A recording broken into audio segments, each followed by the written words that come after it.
Welcome to another deep dive. We're going to be taking a look at the history of Hindu-Christian encounters in India today. Okay. And it should be a really interesting one. A lot of times, people don't really think about this history. It can be kind of Right. ignored in a lot of discussions about religious history. Yeah, for sure.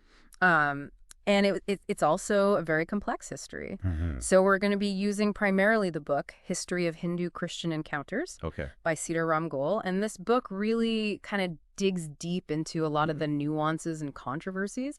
What do you think is one of the things we should try to really focus on in this deep dive? Well, I think the really interesting thing about Goel's work is that it challenges a lot of the assumptions people have about interfaith dialogue, especially when it comes to these two very different traditions. Mm, So I think it's important to keep in mind that his perspective is coming from a place of deep critique, and he's not afraid to use strong language to make his point. But I think there's a lot to learn from his analysis, even if we don't agree with everything he says. yeah. So with that said, let's rewind all the way back to the very first encounters between Hindus and Christians. Now, many people might assume that these were peaceful exchanges of ideas, right? Maybe some curiosity on both sides. But Goel paints a very different picture. He does. In fact, he argues that right from the start, as early as the 3rd century, there were clashes and even destruction of Hindu temples by Christians. Mm-hmm. And this might come as a surprise to some.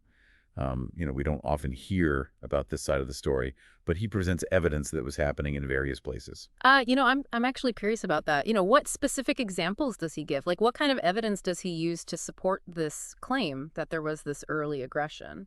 Well, for instance, he talks about St. Gregory, who destroyed Hindu temples in the canton of Tehran. That was in the 4th century. That's not exactly the image of peaceful coexistence that we often associate with interfaith dialogue, is it? Not at all. I mean, that sounds like a very deliberate and targeted campaign of, I don't know, suppression. Yes, and Goel believes it comes down to a fundamental difference in worldviews. He talks about the biblical and Vedic traditions. Okay. The biblical tradition from which Christianity emerges, he says, is inherently focused on converting others to what it considers the true faith. Mm. And he argues that sometimes that can even lead to the use of force or deception. So in this worldview, there's only one right path, and everyone else needs to be brought onto that path no matter what. Exactly. And Goel contrasts this with the Vedic tradition, which emphasizes peace, tolerance, and recognizing multiple paths to spiritual realization. Okay, so that's a pretty stark difference. So right from the start, we see this clash. Yeah. One side focused on expanding their beliefs, even through conflict, Right. and the other prioritizing coexistence and accepting that there could be different paths to truth or whatever it may be. Yeah. And that tension runs throughout the entire history of their encounters. Yeah. So you have, on the one hand, these religious ideals, these very different worldviews colliding. And then you also have, on the other hand, these economic interests, power dynamics playing out. So it becomes very complex, right? Oh, absolutely. And it's important to remember that this is all happening against the backdrop of broader historical events, like the rise and fall of empires, the spice trade, colonialism. All of these factors come into play and shape the way these two religions interact. Right. And I think the arrival of the Syrian Christians, through that spice trade route really brings up some really interesting points that Goel makes. It does. It adds another layer of complexity because, their motivations were a little bit different. Right. So what was different about the way they approached these encounters? Well, Goel suggests that they were initially much more focused on trade and economic activity than on converting people to Christianity. He even mentions their involvement in the slave trade, which obviously would have been very problematic and at odds with Hindu values. Yeah, that's definitely a dark chapter. So less about spreading the faith and more about peppercorns and cinnamon, it seems. Exactly. It seems like a mix of religious ideals, but also very practical economic interests. So even though the Syrian Christians may not have been as focused on conversion initially, we still see some potential for conflict. Even if it's not directly religious conflict, it's still a clash of values in some way. Oh, absolutely. And those tensions, even if they were sometimes beneath the surface, would eventually come to the forefront. So then we get to the 18th century, which is a fascinating period. This is where things begin to shift more toward dialogue and debate. Right. What factors do you think contributed to this change? Like, what was happening that allowed for this kind of shift in the relationship between Hindus and Christians? Well, there were definitely some broader intellectual trends happening in Europe that had an influence. The 18th century saw the rise of Enlightenment ideas. Mm-hmm. And there was a growing interest in Eastern philosophies and religions among European intellectuals. Okay. So while the goal of converting people to Christianity might still have been there for many, there was also a genuine curiosity, a willingness to actually engage in discussions and debate. It's interesting how those ideas from Europe end up shaping these encounters far away in India, right? Right. It's all interconnected. So can you give us a sense of what these dialogues actually looked like? What were they debating about? Were there any really fascinating examples that come to mind? Well, Gould talks about some really interesting encounters between German missionaries and Hindu intellectuals. For example, there was a missionary named Ziegenbalg who had a lot of discussions with Hindu scholars about Christian practices. And these weren't just abstract, theological debates. Hindus were raising very practical concerns. Yeah. Things like consumption of meat and alcohol, which they saw as inconsistent with their own beliefs and spiritual values. So they weren't just talking about, obscure points of doctrine. Right. They were really getting into the nitty-gritty, challenging each other's beliefs, but also their ways of life. And it's interesting, too, because it wasn't just a one-way street.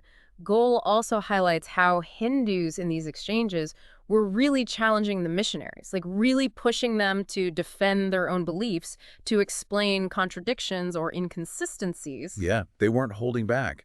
And I think that was a surprise to a lot of the missionaries who weren't used to having their authority questioned in that way. Right. So it's this period where we're seeing the rise of these really fascinating Indian intellectuals who are well-versed in both Western and Eastern thought. Hmm. Do any particular figures stand out in this era? Well, Ram Mohan Roy is a key figure in this period. He was a prominent Hindu reformer, and he was really active in these interfaith dialogues, especially in Calcutta. Okay. And Calcutta was obviously a major center of intellectual and cultural activity at the time. It was, and Roy really challenged the missionaries there, sparking some really intense debates that captured the city's attention. He had studied both Eastern and Western philosophies, so he was able to really engage with the missionaries on their own terms. So he was meeting them on their own intellectual turf, so to speak. Exactly. And he was a strong critic of Christian doctrines, which made the debates even more heated. It's remarkable how these dialogues are flourishing even under colonial rule. I mean, this is the height of the British Empire in India, yet you have these really vibrant intellectual exchanges happening. It really shows the resilience of Indian thought and this willingness to engage with these new ideas, even when they're coming from a position of power. But of course, the rise of the British and their education system would add another layer of complexity to all of this, right? Oh, absolutely. And it's a double-edged sword, isn't it? On the one hand, the British introduced English education, which opened up new possibilities for many Indians. But on the other hand, that system was also used to spread Christian influence, which created a whole new set of challenges. So you have Christianity being promoted by the colonial power, but at the same time, you have this growing number of Indians who are becoming more educated, more aware of their own traditions, and more willing to challenge the ideas being imposed on them. Exactly. And as India moves closer to independence, that tension would only intensify. And that brings us to a whole other chapter in this story. Indeed it does. So much to unpack, and I'm really looking forward to continuing this deep dive with you. Me too. As India got closer and closer to independence, you might think things would, get a little less tense between Hindus and Christians. Yeah, you'd think so, right? But Goal actually shows us that that's not really what happened. Really? So even after the British left, those same patterns, those dynamics were still in play? Yeah, it seems like those underlying issues, those tensions, they didn't just disappear overnight with independence. That's fascinating. What kind of evidence does he point to for that? Well, one of the key events he highlights is the Niyogi Committee report. Okay, the Niyogi Committee report? Yeah, this was in 1956, so just a few years after independence. Okay. And it was specifically set up to investigate missionary activities. Okay, so they were looking into what the missions were doing and how they were operating. Exactly. And what they found was pretty controversial. Oh, really? So what did they uncover? Well, the report revealed that coercive conversion tactics were being used quite widely. Coercive conversion tactics. That sounds pretty serious.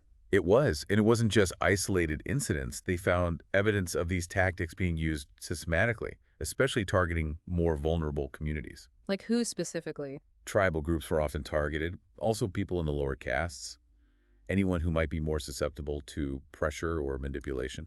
And what kind of tactics are we talking about here? Well, they found that missionaries were using all sorts of things.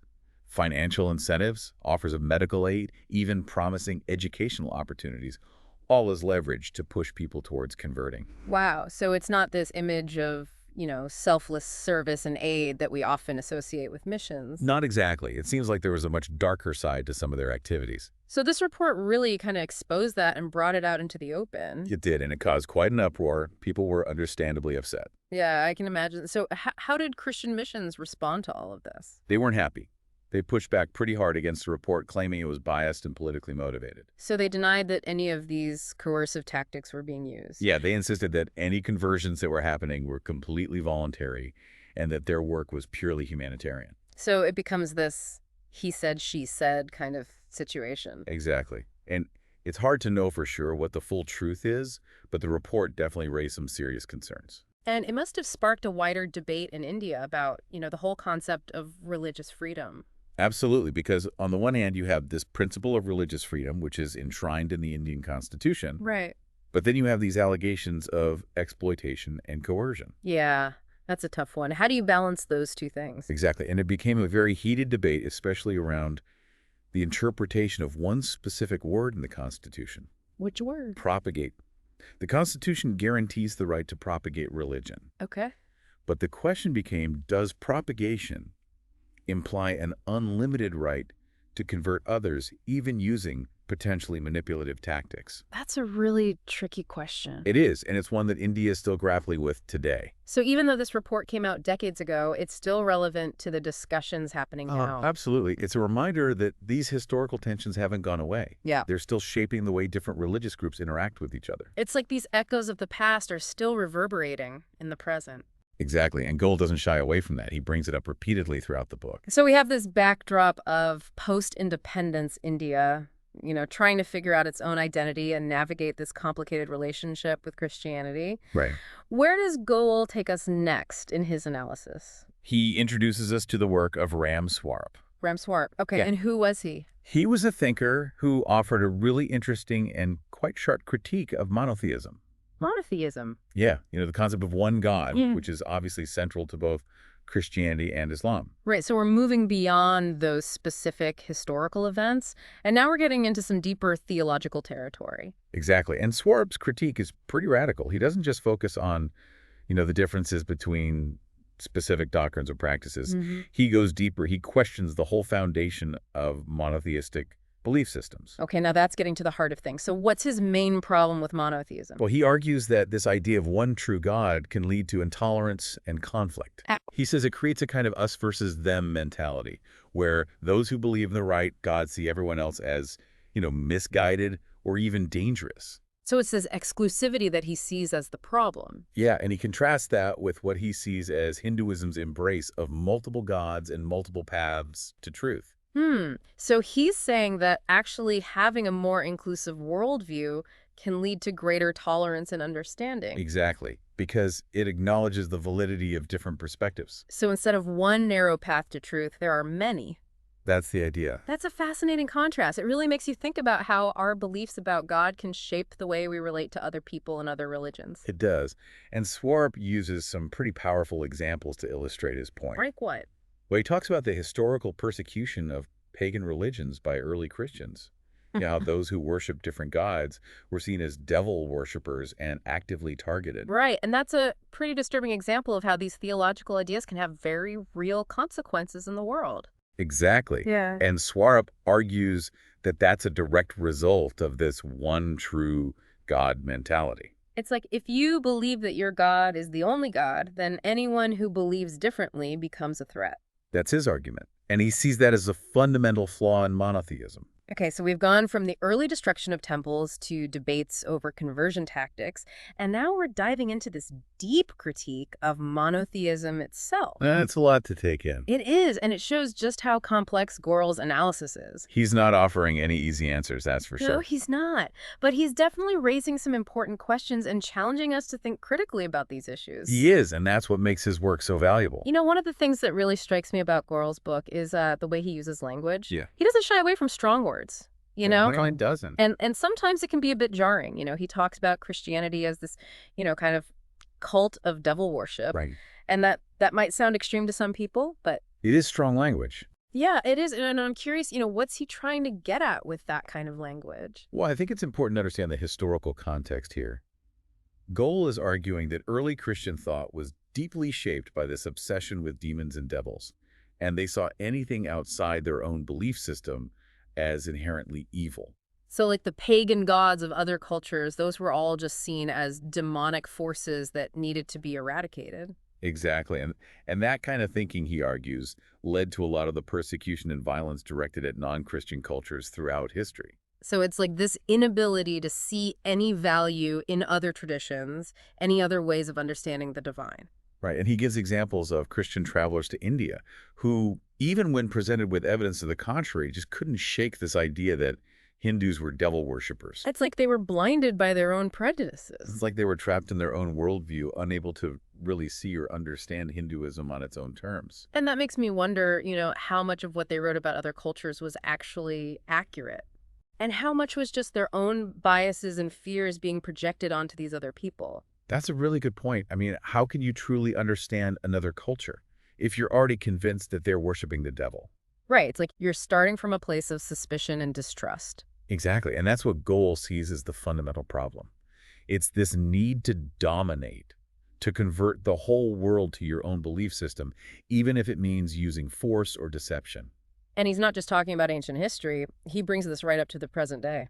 He does. He argues that these patterns of domination and coercion continue to play out in various ways. Can you give an example of how he connects this to more recent events? Well, he talks about the Portuguese colonial period in Goa, for instance. Okay. The Portuguese were very aggressive in their efforts to convert Hindus. They destroyed temples, they forced people to convert. So it's not just a case of cultural misunderstanding, it's a deliberate attempt to suppress another religion. Right, and Goel sees that as a direct continuation of those earlier patterns of religious intolerance. It's like this idea that Christianity has a monopoly on truth and everyone else needs to be brought into the fold one way or another. That's how he sees it. So how did Hindus respond to all of this over the centuries? Well, Goel talks about figures like Swami Vivekananda and Mahatma Gandhi, who really challenged these Christian claims of superiority. Okay. They advocated for a stronger, more assertive Hindu identity. So they weren't just passively accepting this idea of Christianity as the one true faith. Not at all. They were actively pushing back, reclaiming their own traditions and values. It's like they were saying, hey, we have our own rich spiritual heritage. We don't need to be saved by anyone. Exactly. And they were very critical of the methods used by Christian missionaries. So it's a real turning point in the relationship between these two religions. It is. And Goel also points out that some Hindu reformers actually tried to adopt certain monotheistic concepts in an attempt to make Hinduism more appealing to the West. That's interesting. So they were trying to kind of meet the Christians halfway, so to speak. Yeah. But Goel sees that as a mistake. He thinks it undermines the essence of Hinduism, which is based on inclusivity and a recognition of multiple paths to the divine. So he's saying that Hinduism is strongest when it embraces its own unique worldview. Right. He's critical of what he sees as this tendency to try to fit Hinduism into a Western monotheistic mold. And he's even critical of interfaith dialogue, as it's often practiced. Yeah, he worries that it can sometimes be used to legitimize missionary activities. So he's not saying that dialogue is bad, but he's urging us to be more critical of the power dynamics involved. Exactly. He wants Hindus to be aware of these historical patterns and to resist attempts to undermine their own traditions. It's a really thought-provoking analysis, and it leaves me with a lot to ponder. Me too. It's definitely challenged my own assumptions about religious interactions. Oh, I think that's the mark of a good book. It makes you question things and look at the world in a new way. I agree. Goel's book is definitely not for the faint of heart. No, it's not. But it's a powerful and important work that forces us to confront some uncomfortable truths about the history of religion and its impact on the world today. And ultimately, I think that's what we need, more of a willingness to engage with these difficult topics and have these honest conversations. I think you're right. Well, this has been a truly fascinating deep dive. Thank you so much for joining me. It's been my pleasure. Thanks for having me. And thank you all for listening. We'll see you next time for another deep dive.